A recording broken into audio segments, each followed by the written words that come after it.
हाँ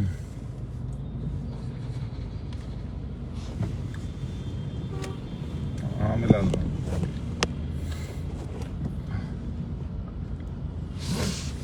नमस्कार दोस्तों, साथियों, गुड इवनिंग। आप सब लोगों से निवेदन है कि जुड़ें और इस महत्वपूर्ण चर्चा का हिस्सा बने। मुझे उम्मीद है कि आप लोग जुड़ेंगे और इसको शेयर करेंगे। जो पिछले कुछ सुनना चाहता है मुझे, और आप तेजी से इसको शेयर भी करिए और एक दूसरे तक पहुंचाइए, और पहुंचाकर एक दूसरे तक ये मैसेज जाए जो मैं बोल रहा हूं। सबसे पहले तो मैं ये आपको बता दूं कि जब हम एक्टिव पॉलिटिक्स में हैं, तो एक्टिव पॉलिटिक्स में जब हम लोग रोज संघर्ष करते हैं, क्योंकि विपक्ष में हैं, और विपक्ष में होने के नाते हम लोगों को जनता की लड़ाई सड़क से लेकर विधायक हूं तो सदन तक लड़नी पड़ती है। और मैंने कोशिश की हमेशा कि कोई जात, कोई वर्ग, कोई धर्म, कोई पंथ बचे ना, कि जो मेरे पास आए या जिसकी मुझे जानकारी हो समस्या की, उस समस्या से मैं लड़ूं ना। ईश्वर साक्षी है इस बात का, क्योंकि मैं आस्तिक भी हूं और बाबा साहब भीमराव अम्बेडकर जी की विचारधारा को मानने वाला व्यक्ति हूं। कोशिश करता हूं कि उसी विचार पर चलूं और कोशिश करता हूं कि सब लोगों को साथ लेकर चलूं। तो मेरी मनसा सीधी सीधी ये है कि जब हम एक्टिव पॉलिटिक्स में हैं तो हम चुनावी प्रक्रिया से गुजरें। और मेरे मन में ये था कि 1857 की क्रांति का ये शहर जो अभी तक और भी आगे जा सकता था, अगर हमें मौका पार्टी देगी तो हम ताकत के साथ मेरठ में चुनाव लड़ेंगे। लेकिन पार्टी तय करती है, नेता तय करते हैं, और हमारे यहाँ हमारे नेता माननीय राष्ट्रीय अध्यक्ष जी अखिलेश यादव जी तय करते हैं टिकट। इसी बीच में लगातार चर्चा चलती रही कि टिकट किसका होगा। पहले टिकट भानु प्रताप जी का हुआ, तो जो हुआ वो सब के सब लोगों को उसकी जानकारी है। उसके बाद टिकट हमारी भी घोषणा हुई, मैंने सिंबल भी ले लिया, जमा भी कर दिया। अब पार्टी के शीर्ष नेतृत्व ने फिर तय किया कि कौन चुनाव लड़ेगा। तो मान लिया योगेश वर्मा जी की वाइफ को टिकट माननीय अखिलेश यादव जी ने दे दिया, तो अब वो चुनाव लड़ रही हैं। और मैं ये भी आप लोगों को बता दूं कि आज सुबह जब माननीय राष्ट्रीय अध्यक्ष जी से बहुत सुबह बात हुई, तो हम लोग वहां पर इकट्ठे ही थे। राष्ट्रीय अध्यक्ष जी ने आपस में बात की, और बात करने के बाद में उनका पर्चा डिसाइड किया, उनका सिंबल डिसाइड किया। अब वो आज के समय में मेरठ के चुनावी मैदान में हैं। तो मेरा अपना एक कहना है कि अगर हम समाजवादी पार्टी के कार्यकर्ता हैं, लड़े हैं, मरे हैं, खपे हैं, तो कोई भी इस बात की चर्चा को नहीं लाएगा हमारे से संबंधित कि वोट किसको जाना है। हम सब लोग जिसको पार्टी के नेतृत्व ने तय कर दिया, उसी को ही वोट के लिए बोलेंगे भी, और कि उन्हीं को वोट डाला जाए। हम सब लोग इकट्ठा मिलाकर उनको चुनाव लड़ाएं। इसके साथ साथ कई बार चर्चा चलती है, जहां से मैं सरदन से विधायक हूं, मैं सरदना की महान जनता का धन्यवाद करता हूं, हर मौके पर करता हूं, जिन्होंने मेरी अटाटूट मेहनत के बाद मुझे ये मौका दिया कि मैं सदन पहुंचूं। और मैं कोशिश करता हूं कि जब सदन में रहूं तो अपने क्षेत्र की, अपने जिले की, अपने प्रदेश की समस्याओं को सदन में रखूं, बिना सरकार से डरे हुए, बिना किसी लाग लपेट के। और मेरी पूरी मंशा रहती है उसमें नौजवान हो, छात्र हो, गरीब हो, शोषित हो, वंचित हो, उनकी बात को बुलंद करूं। अभी हमने देखा कि आजकल सोशल मीडिया पर कोई कुछ भी डाल दे रहा है, क्योंकि जिसका नाम चलता हुआ रहता है। और हम क्योंकि इस समय चुनावी परिप्रेक्ष्य के हिसाब से चर्चा में थे, तो कोई कुछ भी फोटो डाल देता है, कोई किसी तरह की बात लिख देता है। अभी आज सुबह जब हम राष्ट्रीय अध्यक्ष जी से मिले, तो हमारी उनकी वार्ता हुई अपने नेता से व्यक्ति मांग भी करता है, कोशिश करता है कि भाई अगर कोई चीज मिलनी हो तो पार्टी से हमें मिले, इसमें गलत क्या है। सामने वाला व्यक्ति भी मांग करता है। और चुनाव के परिप्रेक्ष्य में बता दूं, चुनाव तो एक ही व्यक्ति एक पार्टी से लड़ेगा, तो जिसका टिकट होगा वो लड़ेगा। तो टिकट अब उनका हुआ है तो वो चुनाव लड़ेंगे। तो इसके परिप्रेक्ष्य में मैं हर एक व्यक्ति को स्पष्ट कर चुका हूं कि हम लोग लगातार संघर्षों में रहे हैं। मैं माननीय अखिलेश यादव जी का हमेशा धन्यवाद करता हूं कि उन्होंने हमेशा मुझे मौका दिया। मैं जब कम उम्र का था तब भी उन्होंने मुझे चुनाव लड़ाया। मैं चुनाव हार गया तो मुझे संगठन में काम करने का मौका मिला। जहां पार्टी ने मेरी मदद की, नेता ने मेरी मदद की, मैंने भी कोशिश की कि कोई कमी ना करूं। और जब जब ऐसा मौका आया कि कहीं पार्टी को, हमारे नेता को हमारी जरूरत है, हमारे समर्थकों की जरूरत है, तो हमने जान की बाजी लगा दी। कभी साइकिल चलानी हो तो सबसे आगे, कभी कहीं संघर्ष करना हो तो सबसे आगे। संघर्ष कौन से जिले में होगा ये कभी नहीं सोचा। आप सब लोग इस बात को जानते हैं, मैंने सबसे पहली साइकिल अब से 15 साल पहले सहारनपुर से दिल्ली तक चलाई, जिसको माननीय अखिलेश यादव जी ने रिसीव किया। फिर कभी साइकिल चलाने का मौका आया तो मेरठ से लखनऊ की तरफ चले, आधे रास्ते से साइकिल वापस आ गई, लेकिन मन में ठान रखा था कि लखनऊ तक जाना है। फिर दिल्ली से लखनऊ तक चलाई, फिर करीबन 700-800 किलोमीटर। फिर पश्चिम में चलानी थी तो फिर पश्चिम में चलाई।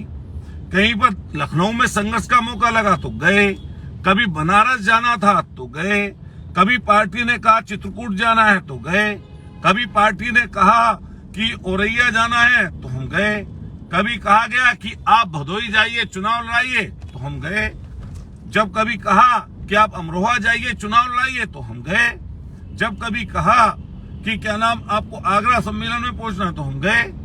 कभी किसी मौके पर पार्टी ने जो आदेश किया हमने उसको माना और उसको पूरा करने की कोशिश की। इसी पूरे परिप्रेक्ष्य में आप सब लोग इससे वाकिफ हैं कि लगभग 5 दर्जन केस, लगभग केसों की संख्या 58 मैंने अभी अपने पर्चे में दाखिल की थी। ये सारे के सारे मुकदमे जन समस्याओं को लेकर सड़क पे लड़ते हुए हमारे ऊपर दर्ज हुए हैं। ये पूरे मेरठ की नहीं, पूरे उत्तर प्रदेश की नहीं, बल्कि कई स्टेट के अवाम जानती है कि हम लोग की पैदाइश छात्र राजनीति में संघर्ष से है। और ये जो पहचान हमने बनाई है ये अपने गट्टे के दम पर अपने समर्थकों के अथक प्रयासों से बनाई है। मैं उस हर एक व्यक्ति को धन्यवाद दूंगा, साधुवाद दूंगा, दिल की गहराइयों से सिर उनके सामने झुकाता हूं जिन्होंने मुझे इस मुकाम तक पहुंचाया है। इस मुकाम तक पहुंचाने के लिए ना जाने कितने हजारों हजार लोगों की दुआएं मेरे ऊपर हैं। और मैं फिर ये बता दूं कि हिंदू और मुसलमान या जात का कोई व्यक्ति हो, किसी जात का व्यक्ति, हर जात के व्यक्ति ने मेरी हमेशा मदद की है। अभी भी अगर मेरी कोई बात सुन रहा होगा तो हमेशा कोशिश ये रही है कि हर जाति के लोगों का सहयोग मुझे मिलता रहा है, मिलेगा। लेकिन ये भी मैं इस मौके पर कह दूं, मेरी जिम्मेदारी जहां हिंदू मुसलमान सभी जाति वर्ग के लोगों से है, वहीं मेरी जिम्मेदारी अपने समाज, गुर्जर समाज के लोगों के प्रति भी है, जिनमें मेरी पैदाइश हुई है, मैं पला हूं, बड़ा हुआ हूं, जिन्होंने हर कदम पर, जिनकी मेरी रगों में जिनका खून दौड़ता है, मेरी जिम्मेदारी उस समाज के प्रति भी बनती है। और अगर मैं ये कहता हूं कि समाज को इस समय पर पश्चिमी उत्तर प्रदेश में जितने टिकट मिलने चाहिए थे वो नहीं मिल पाए, तो ये गलत क्या है। मैंने अपने नेता से इस बात को रखा कि वेस्ट यूपी में ताकत के साथ जहां अन्य समाजों के लोग हैं, वहीं गुर्जर समाज के लोग भी बड़ी संख्या में हमारे पश्चिमी उत्तर प्रदेश सहित पूरे उत्तर प्रदेश के तमाम जिलों में हैं। अगर आप देखेंगे, राजस्थान से लेकर, मध्य प्रदेश से लेकर, पंजाब से लेकर, दिल्ली, हरियाणा से लेकर उत्तराखंड तक बड़ी संख्या में गुर्जर समाज के लोग हैं। मैंने अपने राष्ट्रीय नेतृत्व के सामने ये बात रखी कि इस समय जो हमारे से सामने वाली पार्टी है, भारतीय जनता पार्टी है, उसने गुर्जर समाज को इस समय जो टिकट दिए हैं, हमें कोशिश करनी चाहिए कि हमें अपने समाज को बांधे अगर रखना है, जहां और जातियों को उससे जोड़कर रखना है, तो समाज के लोगों को भी टिकटों में भागीदारी मिले। ये कोई गलत चीज नहीं है अपने नेता से मांग करना। हमने हमेशा मांग की है और हमारी कोशिश रही कि प्रतिनिधित्व मिले। हम कभी कभी भारतीय जनता पार्टी के लोगों से अगर लड़ाई करते हैं तो समाज के बीच में यही तो कहकर करते हैं कि उन्होंने प्रतिनिधित्व नहीं दिया, लेकिन अगर उन्होंने ज्यादा टिकट दे दिए तो वो हमारे ऊपर हावी होंगे। हमें उनको इस बात को हावी नहीं होने देना। लेकिन इसके साथ साथ मैं कई लोगों को कई मौकों पर कहा हूं कि मैं तमाम जाति वर्ग के लोगों को मानने वाला व्यक्ति हूं, हर सोच को मानने वाला व्यक्ति हूं। लेकिन व्यक्तिगत अगर कोई मुझसे पूछेगा कि तुम्हारी अतुल प्रधान विचारधारा क्या है, तो मेरी विचारधारा मैंने पहले कितने मौकों पर बताया है कि मेरी विचारधारा बाबा साहब भीमराव अंबेडकर जी की विचारधारा को मैं फॉलो करता हूं, जो समता और समानता की बात करती है, जो गरीब की, शोषित की, वंचित की, कमजोर की, पीड़ित की बात करती है। मैं उस विचारधारा से ताल्लुक रखता हूं, तो ये गलत नहीं है। मेरी आप कोई भी एक्टिविटी देखिए, मैं कोशिश करता हूं जो लोग कमजोर हैं उनके लिए अतुल प्रधान खड़ा हो, जो लोग शोषित वंचित हैं अतुल प्रधान उनके बीच में रहे। रही बात इस चीज की कि टिकटों में कौन कितना लड़ लिया, फेसबुक पर जो लिखने वाले बहुत सारे हमारे साथी हैं, उन्हें जमीन की बहुत सारे लोगों को नॉलेज नहीं है।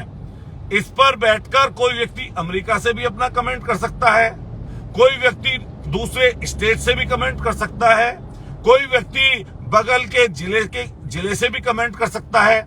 लेकिन वास्तविक स्थिति किसी को अगर जानकारी होगी तो जो स्थानीय व्यक्ति होगा उनको होगी।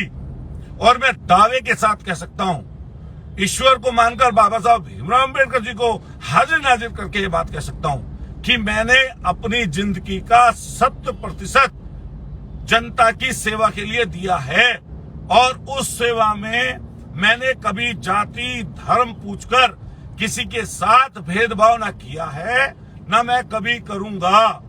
रही बात इस चीज की कि आज पूरे दिन लोग बात फेसबुक पर, सोशल मीडिया पर चर्चा करते रहे कि क्या अतुल प्रधान इस्तीफा देंगे।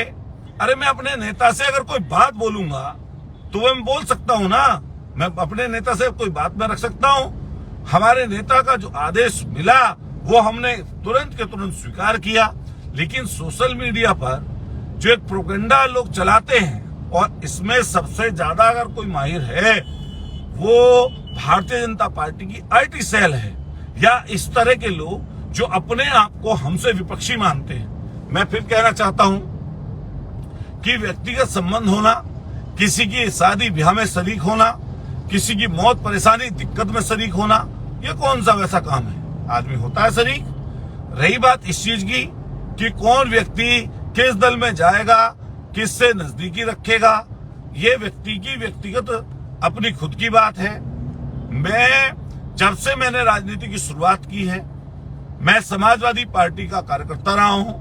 माननीय अखिलेश यादव जी की हम पर मेहरबानी रही है, उन्होंने हमारी मदद की है।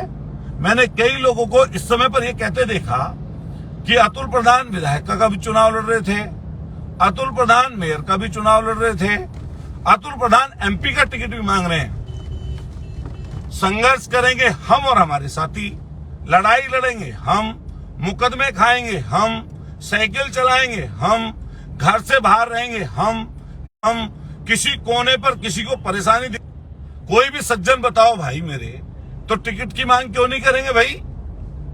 और टिकट लड़ कौन पाएगा?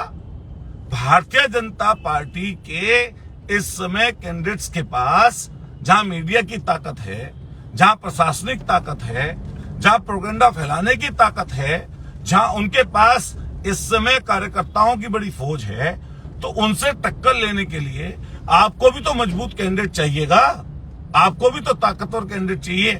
जहां हम समीकरण की बात करते हैं, उस समीकरण के साथ साथ हमें ऐसे नॉन चेहरे चाहिए, कई बार जो सामने वाले से हर तरीके से अपनी लड़ाई लड़ सकता हो।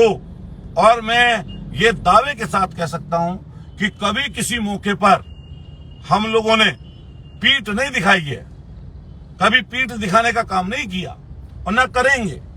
मुझे सरदने की जनता ने मौका दिया विधायक बनने का। ईमानदारी से आप बताइए, कोई विषय बताइए जिस पर हम लोग शासन प्रशासन के सामने लड़ाई ना लड़ते हों। मुझे पीड़ा और कष्ट इस चीज का है कि भाई आप बताओ, जो सोशल मीडिया पर आईटी सेल एक तरीके से चलाने वाले लोग हैं, और हो क्या रहा है, कोशिश करिए कि जिसका नाम बड़ा हो रहा हो उसे किसी तरीके से रोका जाए। और इसके पीछे होता क्या है? इसके पीछे होती है साजिश। साजिश करता कौन है? बुराई करता कौन है? जो बराबरी नहीं कर सकता, उसके हाथ में सिर्फ एक काम है, चुगलखोरी का और बुराई करने का। मैं उन सबके सब लोगों से कहना चाहता हूं कि ईश्वर का आशीष हमारे ऊपर है, बाबा साहब की कृपा हमारे ऊपर है।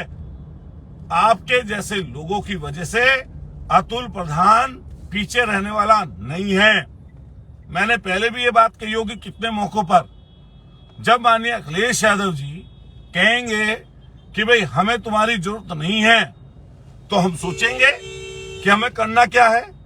लेकिन अपनी बात कहने के लिए हमारे यहां लोकतंत्र है और हम अपने नेता से अपनी बात कह सकते हैं। रही बात इस चीज की कि सारे दिन लोगों ने सोशल मीडिया पर बात चलाई कि आज अतुल 4 बजे भारतीय जनता पार्टी ज्वाइन कर रहे हैं। अरे भाई, जब ज्वाइन करनी होगी तो फिर ज्वाइन कर लेंगे, लेकिन आपको ये बताओ ज्वाइन की पता नहीं चलेगी क्या? जानकारी नहीं होती किसी को? कई लोग कह रहे हैं कि वो तो ओवैसी की पार्टी से भी चुनाव लड़ सकते हैं, कल तक कह रहे थे। कई लोग कह रहे हैं कि बसपा का टिकट कटा के भी लड़ सकते हैं। कई लोग कह रहे हैं कि वो तो निर्दलीय भी चुनाव लड़ सकते हैं। अरे भाई, मैं फिलहाल में एमएलए हूं। मुझे हमारी पार्टी ने 3 बार एमएलए का चुनाव लड़ने का मौका मिला और मैं लड़ा, 2 बार हारा और तीसरी बार जीता। तमाम साथियों से मैं बात कहूंगा, हजारों लोग मुझे सुन रहे हैं। आप बताइए, एक एक व्यक्ति जो मुझे सुन रहे हो, गांव देहात के लोग भी सुन रहे होंगे। मेरे परिवार में हमने अपने बचपन में मां को खोया, पिता को खोया, हमारी बड़ी बहन ने लालन पालन हमारा किया और जन्मजात हम लोग संघर्षी हैं। उन सब परेशानियों को पीछे छोड़ते हुए, और मैं पिछले 25 दिन से हम लोग लखनऊ में थे, टिकट की मांग कर रहे थे। और सिर्फ मैं ही नहीं था, हमारे सामने वाले व्यक्ति जो टिकट की मांग करने वाले थे वो भी थे, दूसरे जिलों के लोग भी थे। क्योंकि हमारी पार्टी में, उत्तर प्रदेश की हमारी पार्टी है, 80 की 80 सीटों पर चुनाव लड़ना है, तो पता नहीं कितने लोग होंगे। मैं तमाम साथियों से एक बात कहना चाहता हूं कि आपको हमेशा ये समझना पड़ेगा कि अगर हम जिंदा हैं तो जिंदा नजर आना भी जरूरी है। क्या फायदा अगर हमारे शरीर में हलचल नहीं होगी? जो हलचल होती है तो उसे तो जिंदा कहते हैं, जो संघर्ष करता है उसे तो जिंदा कहते हैं। लेकिन कई लोगों को ये चीज हजम नहीं होती। वो कोशिश करते हैं कि आपस में उनकी कितनी लड़ाई हो, उनकी आपस में कितनी भी लड़ाई हो, लेकिन जब अतुल का संबंध होगा, अतुल की बात आएगी कहीं किसी चीज पर, किसी चीज में बात होगी, तो अतुल का विरोध सब मिलकर करेंगे। ये ध्यान रखना। ताकत का विरोध होता है, मजबूती का विरोध होता है, कमजोर व्यक्ति का विरोध नहीं होता। जो अपने घर पे बैठे रहते हैं, जो अपने घर पे बैठे रहते हैं, उनका विरोध नहीं होता दोस्तों साथियों। इसलिए मेरे तरफ से आप समझना कि अतुल प्रधान संघर्ष के बल पर यहां तक आया है। अपने लोगों की मदद से मैं यहां तक आया हूं। ईश्वर का मेरे ऊपर आशीर्वाद है, बाबा साहब की कृपा मेरे ऊपर है। मेरी कोशिश पूरी रहेगी कि मैं कोशिश करूं कैसे आगे की तरफ बढ़ा जाए, कैसे इस लड़ाई को लड़ा जाए। मेरे तमाम साथियों ने हमारा टिकट होते ही या टिकट से पहले भी हर व्यक्ति ने कोशिश की कि अतुल प्रधान का टिकट हो जाए। मेरा जैसे ही टिकट हुआ तो मैं समझता हूं पूरे देश से नहीं बल्कि विश्व के कोने कोने दूसरे देशों से भी मेरे पास शुभकामनाएं आई। मैं उन सब का सिर झुकाकर शुक्रिया अदा करता हूं, धन्यवाद देना चाहता हूं, जिनका प्यार, जिनकी नजदीकी मेरे साथ है। और ये ध्यान रखना, सामाजिक और राजनीतिक जीवन में जो लोगों से जुड़ा हुआ ना हो, उसके सामाजिक राजनीतिक जीवन में रहने का कोई मतलब नहीं है। हमारे साथ हर जात का व्यक्ति खड़ा है, खास तौर से गरीब गुरबा लोग हमारे साथ हैं, नौजवान बड़ी संख्या में हमारे साथ हैं। आप तमाम लोगों से मैं ये कहना चाहता हूं कि सोशल मीडिया पर जब आप लिखते हैं किसी के लिए तो सोच समझकर लिखिए, सोच समझकर बात बोलिए। हम लोग सार्वजनिक जीवन के लोग हैं, हमारे पास किसी की मुलाकात होती है, किसी से नहीं होती। कई लोग कुछ बोलते हैं, कई लोग कुछ बोलते हैं, कई लोग कुछ कहते हैं, कई लोग कुछ कहते हैं। अब जिनको कुछ भी नहीं पता मेरे शहर के बारे में या आसपास के बारे में, वो भी अपनी राय व्यक्त करते हैं। कई लोग तो ट्विटर पर ट्रेंड चला देते हैं, झूठा सच्चा ट्रेंड। कैसा ट्रेंड कि वो तो ऐसे कर रहे हैं, वो तो ऐसे कर रहे हैं। अरे सरदना विधानसभा हमारी है, क्या सबको नहीं पता चल रहा कि कौन धोखा कर रहा है अपनी पार्टी के साथ? सबको नहीं पता? मैं मेयर का चुनाव लड़ा तो क्या सबको नहीं पता पूरे मेरठ को कि कौन धोखा कर रहा था उस समय? हर व्यक्ति को पता है। मैं आज तक कोई एक व्यक्ति बताए, इसी फेसबुक पर लाइव पर लिखे कि अतुल प्रधान ने कब किसी समाजवादी पार्टी के कैंडिडेट का विरोध किया? मेरे 22 साल के जीवन में एक कोई व्यक्ति बताए, पोस्ट करे कि मैंने किस कैंडिडेट का अपने का विरोध किया। जब हम समाजवादी पार्टी के हैं नेता और कार्यकर्ता तो हम उसके साथ हैं। मैंने माननीय राष्ट्रीय अध्यक्ष जी से कल से आज तक बहुत सारी बातें रखी, इन 24-25 दिन में बहुत सारी बातें रखी।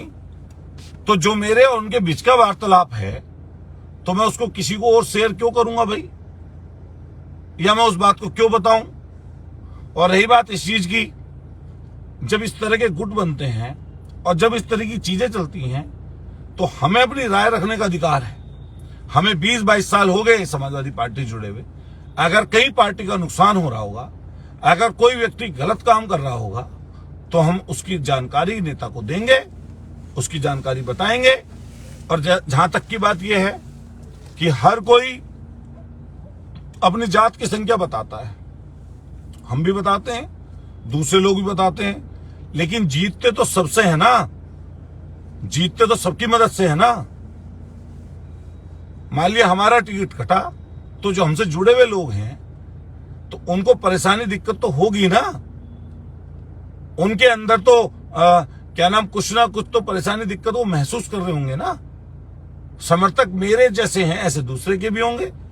अगर उनका टिकट कटता या उनका टिकट मतलब बदला जाता तो उनके समर्थकों में मायूसी होती। इसमें क्या बात हुई? तो मान लिया हमारे समर्थक हैं तो उनमें मायूसी होगी, लेकिन मैं उन सबसे कहना चाहता हूं कि हमारी लड़ाई आपकी लड़ाई बड़ी है। पता नहीं भविष्य में क्या होगा, भविष्य का किसी को नहीं पता। एक सांस का नहीं पता, सांस दूसरी आएगी नहीं आएगी। कोशिश है हमारी कि हम लोग मजबूत हों, सबको एकजुट करके रखें। मैं अपने सहारनपुर, उत्तराखंड के लोग हों, शामली के हों, बागपत के हों, मुजफ्फरनगर के हों, मेरठ के हों, आपके गाजियाबाद के हों, हापुड़ के हों, बुलंदशहर के हों, अमरोहा के हों, बिजनौर के हों, और जितने भी नजदीकी आसपास है मथुरा तक और आपके झांसी तक, मैं इन सब लोगों से कहना चाहता हूं कि हम सब लोगों को मिलकर काम करना है। ये लड़ाई जो जीवन की है, ये जीवन रहने तक रहेगी। ये लड़ाई इस 4 जून को खत्म नहीं हो रही है, इससे भी आगे बढ़ेगी, क्योंकि हम लोकतांत्रिक प्रणाली में चुनावी प्रक्रिया से गुजरते हैं और चुनावी प्रक्रिया में लोगों को समर्थन मिलता है या नहीं मिलता। तो हमारा समर्थन किया तो हम एमएलए बन गए, लोगों के हमारे ऊपर दया आ गई हम पर, या हमारे काम से कहीं प्रभावित हुए, हमारी सोच से प्रभावित हुए। मैं आप तमाम साथियों से कहना चाहता हूं कि हमारा मन है इस चीज का कि हम लड़ें। मैंने माननीय राष्ट्रीय अध्यक्ष जी के सामने जो बात मैं बता सकता हूं आपको, मैं बोली है ये बात कि हम लड़ना चाहते हैं, हम संघर्ष करना चाहते हैं। उसके लिए हम लोगों को अपने संगठन को मजबूत करना पड़ेगा, लोगों तक पहुंचना पड़ेगा, इकट्ठा रहना पड़ेगा, सबको ताकत देनी पड़ेगी। मेरे पास अभी कई साथियों को फोन आ रहे थे, नवनीत शर्मा जी मुझे सुन रहे हैं, दैनिक जागरण वाले, मेरे भाइयों, मेरे साथियों, नवनीत जी अभी हमने अस्पतालों के विरुद्ध लड़ाई लड़ी है, आप सब लोग मौके पर रहते थे, बताइए 7 साल में इस उत्तर प्रदेश में विपक्ष में रहकर कितने विधायकों ने जनता के हित पर भूख हड़ताल की होगी? हमारा भी तो परिवार है, हमारे भी तो बच्चे हैं, हमसे भी तो जुड़े हुए लोग हैं, हमारी भी तो जिम्मेदारी कहीं की है, लेकिन हम ही क्यों रिस्क ले रहे हैं उस चीज का? हम लोग रिस्क इसलिए ले रहे हैं क्योंकि रिस्क लेने पर अगर हम जिस सार्वजनिक सामाजिक जीवन में हैं, किसी व्यक्ति का या कुछ समूह, किसी समूह का या किसी गांव का, समाज का भला होता है तो लेना चाहिए रिस्क, और मैं लेता हूं हमेशा। मैं तमाम साथियों से बात कहूंगा कि जिंदगी यहीं पर खत्म नहीं हो रही, जिंदगी यहीं पर खत्म नहीं हो रही, जिंदगी आगे बढ़ेगी। अभी हमारे पास जो पद ओहदा है मिलने का, हम कोशिश करेंगे कि हम लोग इसी से लड़ाई को लड़ें, संघर्ष करें। मैं यही कहता था, हमेशा कहता था, और मेरी इच्छा है और मेरा सपना भी है इस चीज का कि कभी देश की बड़ी पंचायत, सबसे बड़ी पंचायत में बोलने का मौका मिले, अपने लोगों की हक और हकूक की आवाज उठाने का मौका मिले, अपने जहां समाज की आवाज को हम बुलंद कर सकते हैं, वहीं अपने से जुड़े हुए समाज के ऐसे तबके की आवाज को भी बुलंद कर सकते हैं जो कमजोर है, शोषित है, वंचित है, पीड़ित है, कमजोर है, जिसको सताया जाता है। कई लोग जात का सहारा इसलिए लेते हैं कि उनको प्रोटेक्शन उनके गलत कामों में मिल जाएगा, उनका प्रोटेक्शन उनको कहीं पद और ओहदे के लिए मिल जाएगा। लेकिन मैंने कभी आज तक जीवन में अपनी कमजोरियों को छुपाने के लिए ऐसा काम नहीं किया कि मैं समाज का उसका सहारा लूं। और मैं कोशिश करूंगा कि हम लोग आगे बढ़ें। और रही बात इस चीज की कि भाई कौन किससे संबंध रखता है, मान लिया ऐसे पता नहीं कितने लोग होते हैं अलग अलग जगह पर, अलग अलग दलों के। हम लोग सदन में रहते हैं तो क्या मुख्यमंत्री जी वहां सामने नहीं बैठते? ऐसा कौन सा विधायक है? मैं यूपी भवन में था तो जैसे ही निकल के चला तो हमारे अधिष्ठाता रहते हैं विधानसभा अध्यक्ष जी की जगह, कई बार पैनल के लोग बैठते हैं, उनमें से एक विधायक जी भाजपा के मिल गए, तो क्या उनसे आंख चुरा के चल दूं? जब सामने पड़े हैं, सार्वजनिक जगह पर हैं, हाथ मिलाकर उनकी कुशल क्षेम पूछी, कोशिश की कि भाई उनके घर में सब कुशल मंगल है, ये भी पूछा, तो ये तो चीज चलेगी। क्यों ना चले भाई ये चीज? लोग तो खुलेआम चुनाव हरवाने का, जिताने का काम करते हैं। अरे कम से कम हम इस चीज को तो आगे बढ़ाते हैं। नोमान भाई सुन रहे हमारी बात, बहुत शुक्रिया आपका। मैक्सिंग राठी जी हमारे सहारनपुर के साथी हैं, जितने भी अपने जुड़े हुए हैं हजारों हजार लोग, मैं तमाम साथियों से कहूंगा कि यह आखिरी मौका नहीं था, फिर मौके आएंगे। मैं अपने तमाम साथियों का तहे दिल से आभार व्यक्त करता हूं, धन्यवाद देना चाहता हूं। Vipin Nagar ji, thank you very much. Sumneet Kasana ji, Meenu ji, Raja Khan ji, thank you. Jitendra Gujar ji हमारे छोटे भाई साथी मध्य प्रदेश के, प्रशांत चौधरी जी, निर्भय डागर जी, बहुत धन्यवाद। हर चीज पर कई लोग सिर्फ धर्म की, जाति की बात करने लगते हैं। अरे यार कुछ चीज तो छोड़ दो भाई। तो मैं आपका सबका आभार व्यक्त करता हूं, सबको धन्यवाद देना चाहता हूं कि आप इतने हजारों हजार की तादाद में मुझसे जुड़े। मैंने अपनी चीज स्पष्ट की है। अब माननीय राष्ट्रीय अध्यक्ष जी से क्या हमारी चर्चा हुई है, 20-25 दिन में क्या हुआ, कल क्या हुआ, या आज सुबह कितनी वार्ता हुई, मतलब कई बार ऐसी बातें आदमी नहीं सार्वजनिक जगहों पर बोलता है, लेकिन मैं इतना बताऊंगा कि उनसे अच्छी तरह वार्ता हुई। और जो हमारे बीच की उनकी वार्ता है उनको पता है, हमें जानकारी है, या जो वहां पर रहा होगा उसको जानकारी है, तो ये चीज आगे बढ़ेगी। रही बात इस चीज की कि क्या, कौन, कैसे, कब, ये तो आने वाला समय बताएगा कि क्या करना है, कैसे करना, नहीं करना, जाना आना। अभी तो हम लड़ाई विपक्ष की लड़ रहे हैं, लड़ेंगे। और आपसे भी सबसे अपेक्षा है इन लड़ाइयों में हमारा सहयोग करिए। अगर मैं लड़ाई जनता के लिए लड़ूं, कमजोर लोगों के लिए लड़ूं, तो आपको मेरा सहयोग करना चाहिए। हम सब लोगों को इकट्ठा मिलकर चलना चाहिए और कोशिश ये रहनी चाहिए कि कैसे हम लोग आगे बढ़ें, आगे लेके चलें। बहुत बहुत आपका सबका शुक्रिया, बहुत बहुत धन्यवाद। कल फिर हम लोग लाइव पर जुड़ेंगे और मेरी कोशिश रहेगी कल ज़्यादा से ज़्यादा लोगों से मिल सकूं और आगे भी लड़ाइयाँ रहेंगी तो उनसे कैसे उनकी मदद मांग सकूं। मैं आप सब का आभार व्यक्त करता हूं।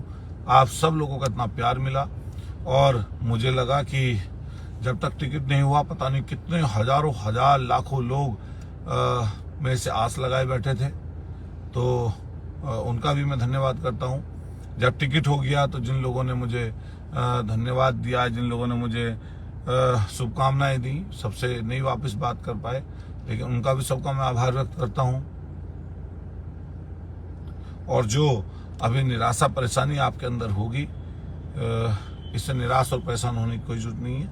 ये लड़ाई बहुत बड़ी है, हम सब लोगों को मिलकर लड़नी है। आने वाले समय पर आपका आशीर्वाद, आपका स्नेह, आपका प्यार मेरे ऊपर बना रहे और मैं तमाम जितने लोग मुझे सुन रहे हैं मैं उन सबसे कहूँगा, ये सोशल मीडिया का प्लेटफॉर्म जो है कहीं किसी को बदनाम, किसी को नुकसान करने के लिए नहीं होता। इसलिए जब आप इस पर कुछ लिखो या कुछ बोलो, अब आभार व्यक्त करता हूँ जिन्होंने इतनी शालीनता से मेरी बात सुनी। सबको मेरा बहुत बहुत शुक्रिया, धन्यवाद। मैं सिर झुकाकर सबको नमन करता हूँ, शुक्रिया अदा करता हूँ। बहुत बहुत शुक्रिया, बहुत बहुत आभार, धन्यवाद। जय भीम, जय भारत।